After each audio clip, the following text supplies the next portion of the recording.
Hello and welcome to Module 2, Unit 1, titled Introduction to Online Assessments. This unit is part of our broader training on digital education in vocational and educational training, also known as VET. In today's session, we're going to explore how assessments are evolving in the digital age. We'll take a deep dive into how different types of assessments can support meaningful learning experiences, especially when delivered online. Whether you're a trainer, a curriculum designer, or simply curious about improving your assessment practices, this unit will provide you with essential knowledge, strategies, and digital tools to make assessments more effective and learner-centered. Let's begin with an overview of what we aim to achieve in this unit.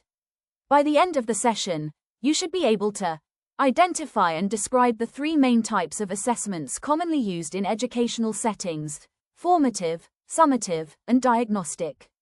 Understand the difference between norm-referenced and criterion-referenced assessments, and how each approach can be applied in vocational education.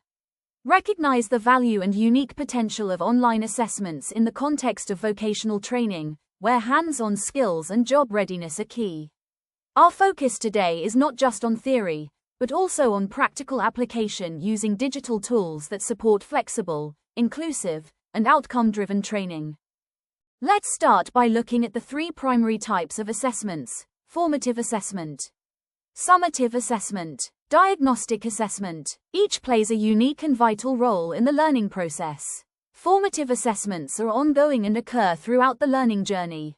They allow us to track progress in real time and adjust our instruction based on learners' needs. Summative assessments happen at the end of a learning cycle. They evaluate what students have achieved and are often used for final grading or certification. Diagnostic assessments come before instruction begins. Their goal is to identify each learner's starting point, what they already know, what skills they have, and what they may need help with. Understanding these three types is essential for building a well-rounded assessment strategy. Let's start by focusing on formative assessments, which are the backbone of adaptive teaching. Formative assessments are designed to monitor learning as it happens, provide immediate feedback to both learners and educators, and enable instructors to adjust teaching methods based on learner responses. These assessments are not just about checking boxes. They're about fostering dialogue, encouraging critical thinking, and helping learners build confidence along the way. In a vocational training setting, formative assessments are incredibly valuable because they help ensure that learners are developing practical competencies throughout the course, not just at the end. Now, let's explore how we can implement formative assessment strategies using digital tools. Here are some widely used methods. Quizzes on platforms like Kahoot, Mentimeter, or Google Forms can quickly check understanding and make learning interactive. Discussion boards. Platforms like Canvas and Blackboard offer discussion forums where students can post responses to prompts and comment on peers' contributions. This method encourages collaborative learning and allows instructors to gauge students' insights and critical thinking abilities.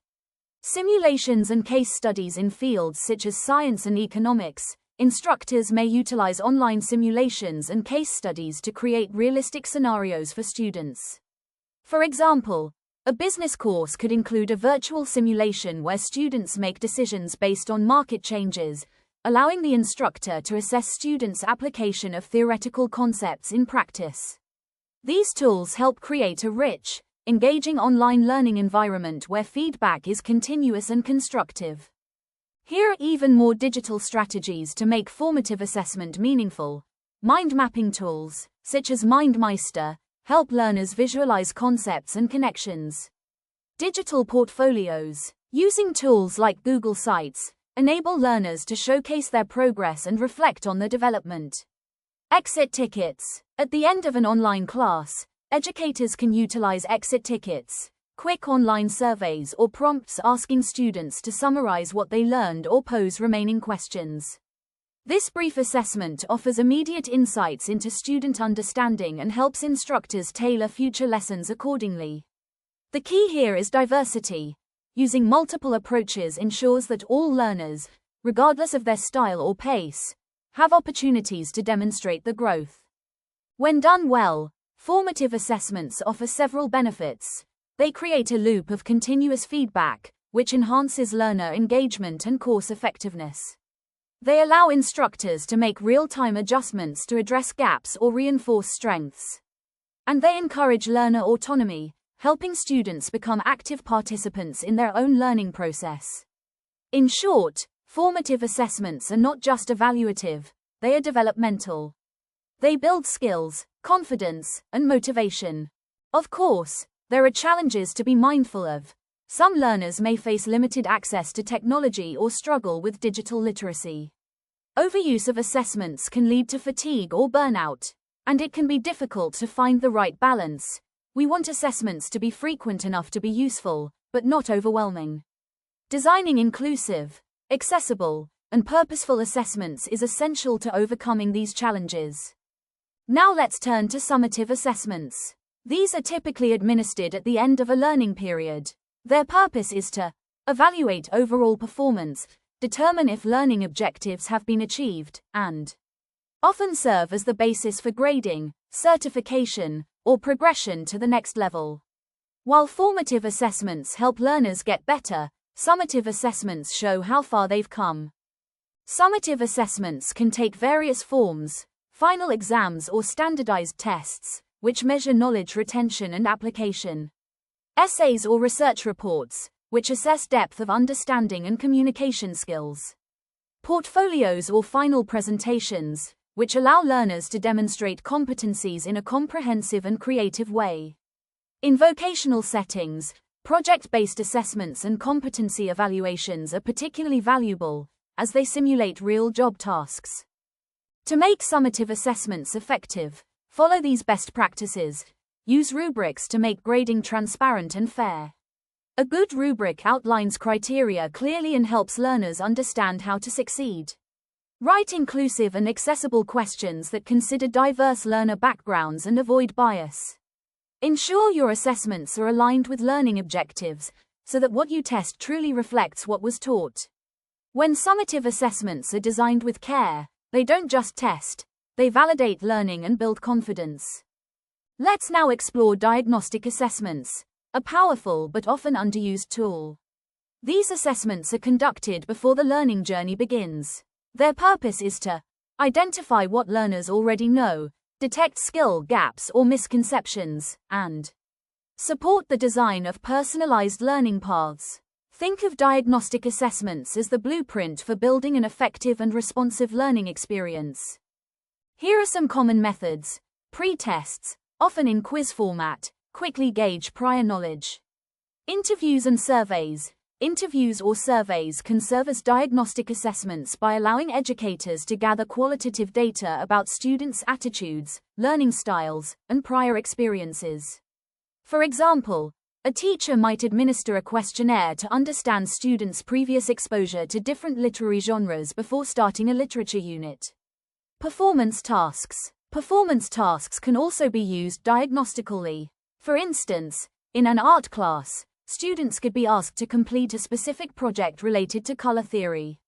The completed projects can provide insights into students' skills and understanding, enabling the teacher to tailor future lessons accordingly. Armed with this data, educators can offer differentiated instruction, tailoring support to each learner's needs from day one. Now, let's differentiate between norm-referenced and criterion-referenced assessments. A norm-referenced assessment compares a student's performance against that of their peers. It's useful for ranking or selecting candidates in competitive contexts. A criterion-referenced assessment, on the other hand, measures performance against a fixed set of learning standards, without comparing learners to one another. Norm-referenced assessments are designed to rank students, are helpful in contexts like university admissions or job placement, and often use bell curve grading systems. But a limitation is that they don't offer personalized feedback or reflect whether a student has met specific objectives. Criterion-referenced assessments focus on whether learners meet the standard, for example, whether they can complete a specific task or demonstrate a skill, provide direct, actionable feedback, and promote equity, since every learner is evaluated against the same criteria. This approach is particularly well suited for skill-based education, such as healthcare, construction, hospitality, or IT. So how does all of this translate into online environments? Online assessments play a key role in providing continuous, flexible feedback, allowing for automated grading and analytics, and supporting remote and hybrid learning models, which are now a staple in modern VET programs. They also make it easier to align assessment methods with evolving industry standards and real-world job skills. Here are some effective digital formats for online assessment. Quizzes embedded in e-learning platforms, e-portfolios that showcase work over time, peer reviews, where learners give each other constructive feedback, simulations that mimic workplace scenarios, and project-based assessments, where learners demonstrate integrated skills in a digital format. These methods not only evaluate knowledge but also enhance digital competence, collaboration, and creativity. Let's wrap up with a few key takeaways. The type of assessment you choose should always match your training goals. Digital tools offer endless opportunities to make assessments more inclusive, meaningful, and scalable. And a strong assessment design must prioritize fairness, alignment with learning outcomes, and continuous feedback. In VET, assessments are not just checkpoints, they are learning tools that help both trainers and learners grow. Thank you for your attention. We hope this session has inspired you to rethink assessment as not just a final step, but as a powerful driver of learning, especially in the digital age. If you have any questions, reflections, or ideas for applying these tools in your own context, we encourage you to share them with your peers or facilitators. Let's continue building assessment strategies that are fair, inclusive, and future-ready.